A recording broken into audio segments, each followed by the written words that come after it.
E quem está conosco também é o historiador, professor e apresentador aqui da Record News, Heródoto Barbeiro, que eu tenho o prazer de receber aqui hoje nessa edição.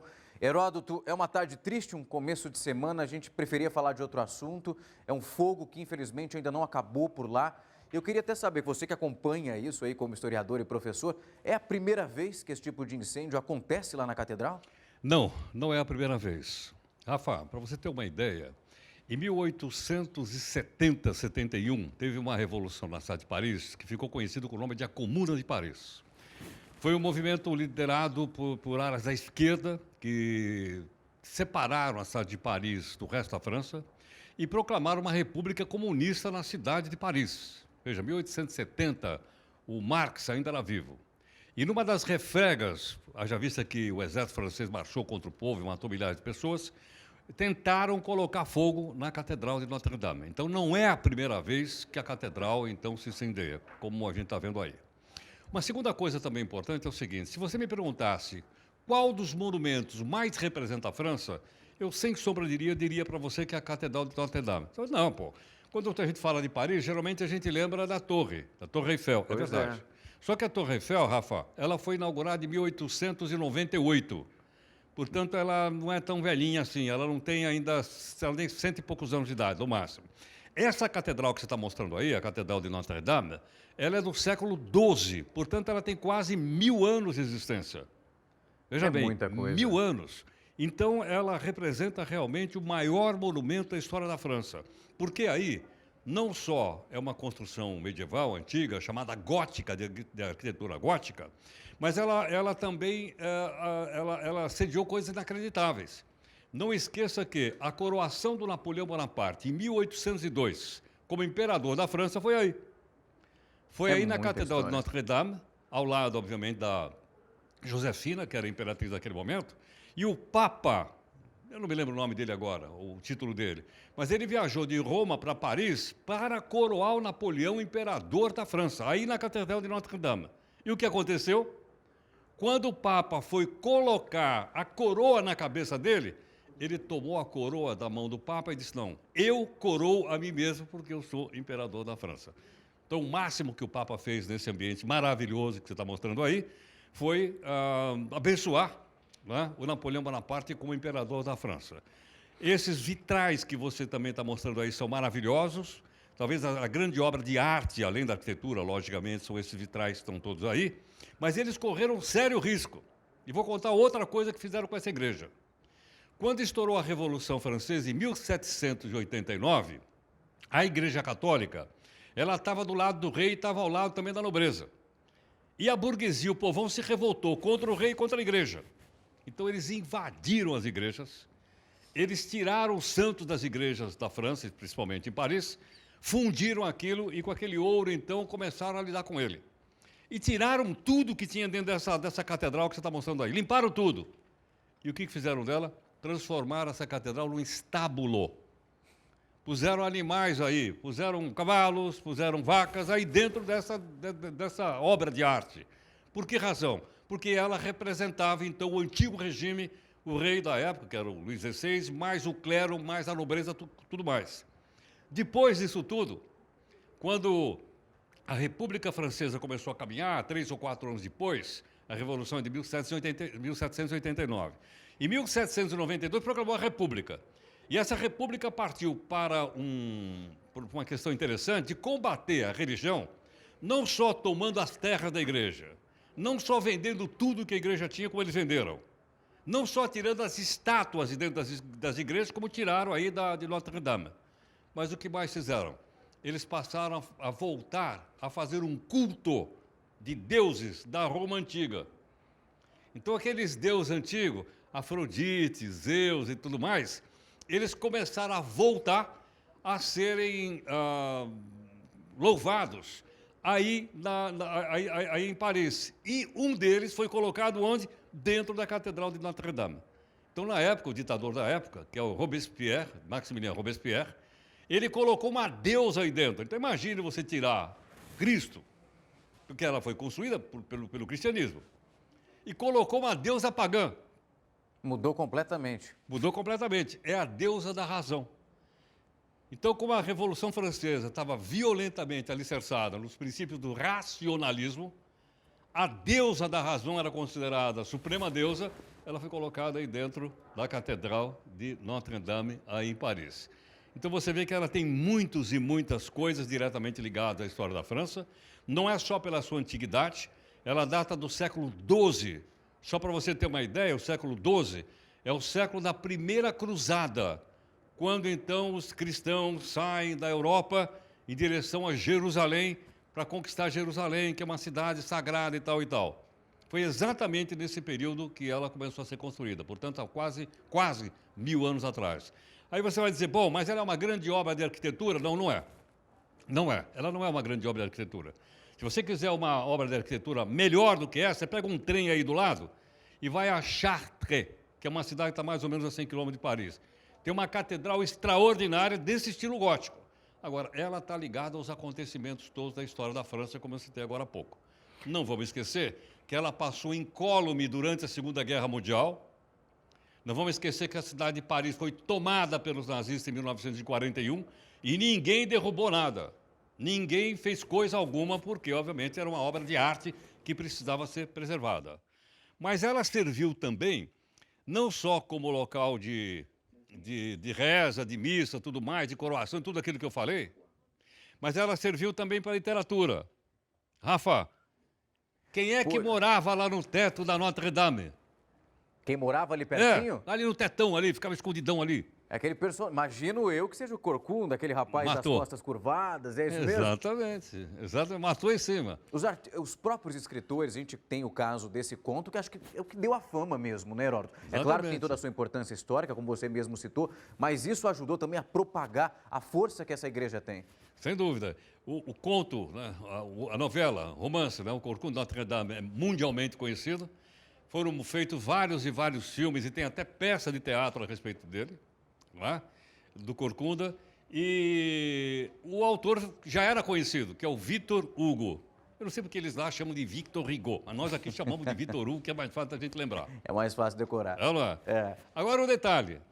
Junto com o Corcunda, quem mais habita aqueles tetos todos que você viu, infelizmente, aí pegando fogo? Seriam aquelas estátuas grandes que amedrontavam as pessoas? Isso, como chama? As gárgulas, é isso mesmo? As górgonas. Górgulas. Isso, as górgonas. Né?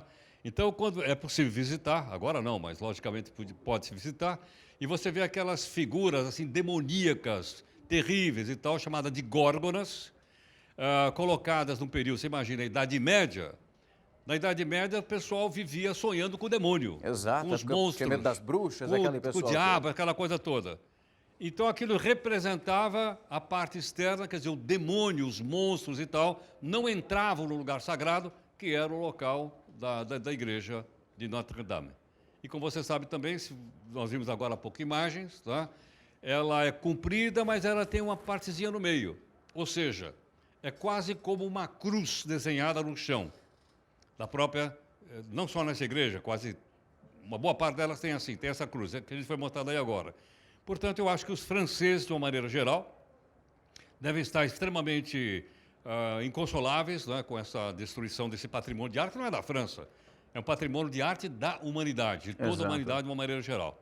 E quem sabe, talvez até, a gente estava pensando em encerrar o jornal hoje, com uma cantora que fala dela, chamada Edith Piaf. Ah, grande Edith. A grande Edith Piaf, né? Que fala de Paris e fala especialmente aí da Notre-Dame.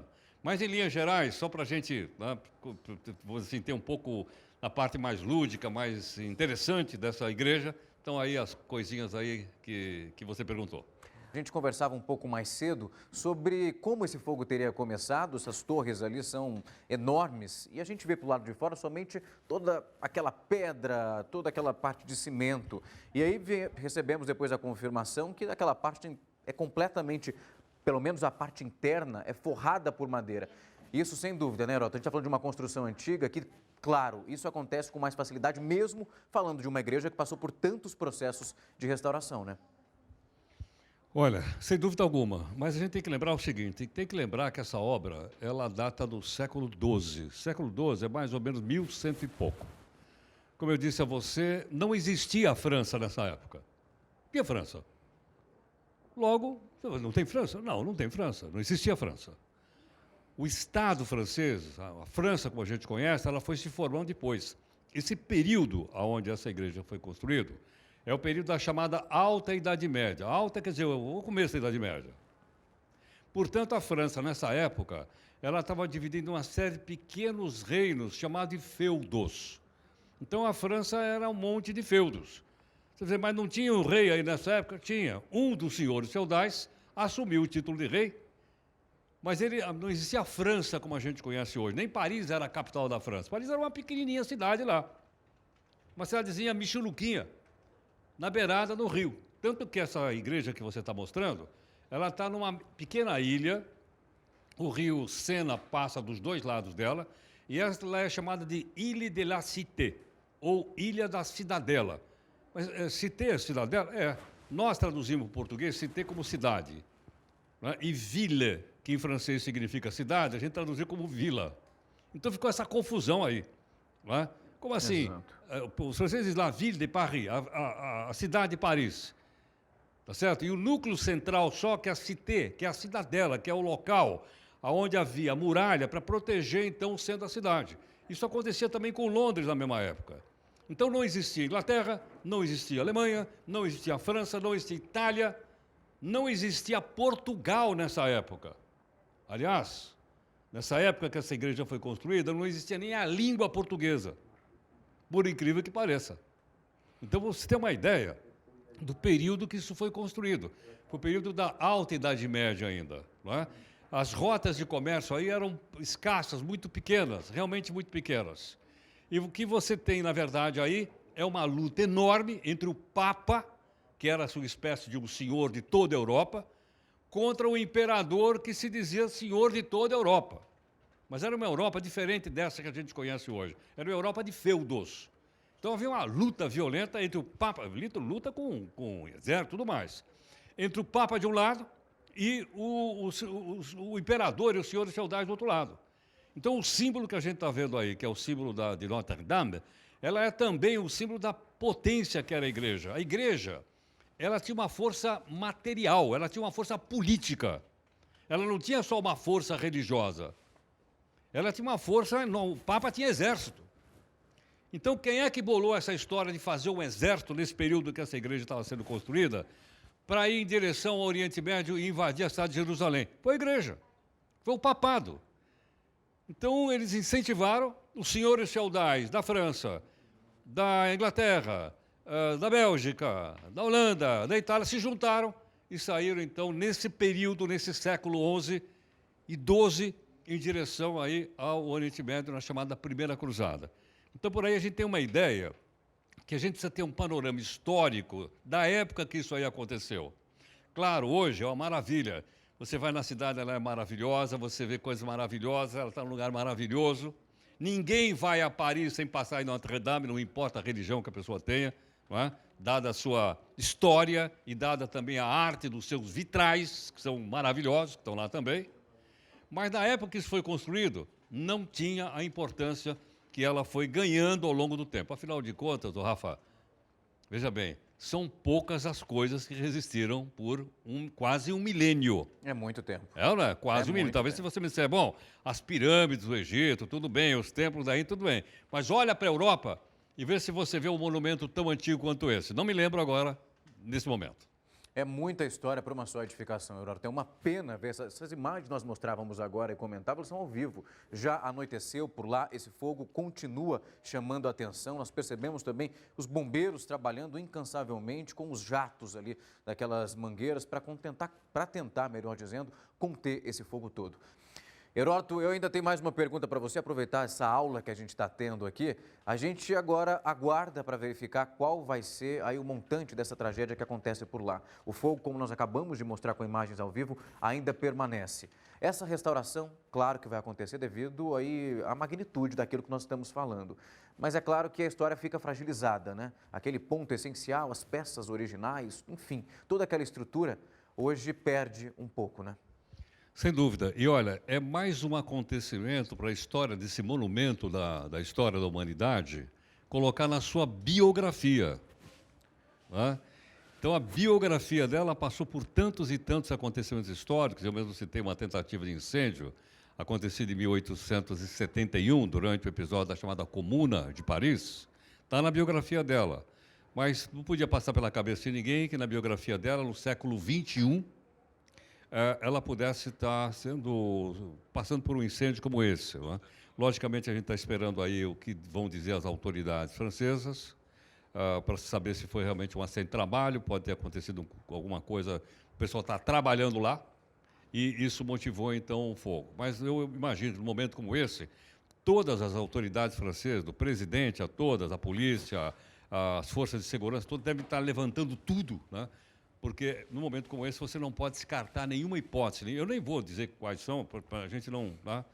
Mas nenhuma hipótese pode ser descartada num momento como esse, que tenha provocado, então, vamos dizer, um incêndio naquilo que a gente poderia chamar de o coração da França, da história da França, dos acontecimentos da França e de praticamente toda a Europa, que é a Catedral de Notre-Dame, em Paris. Sem dúvida. Vamos aguardar. Heródoto, a gente vai continuar acompanhando. Eu agradeço a sua participação. Imagino que no JR News vocês vão cobrir isso também intensamente, né? Sem dúvida. Vamos dar continuidade ao trabalho que você está fazendo.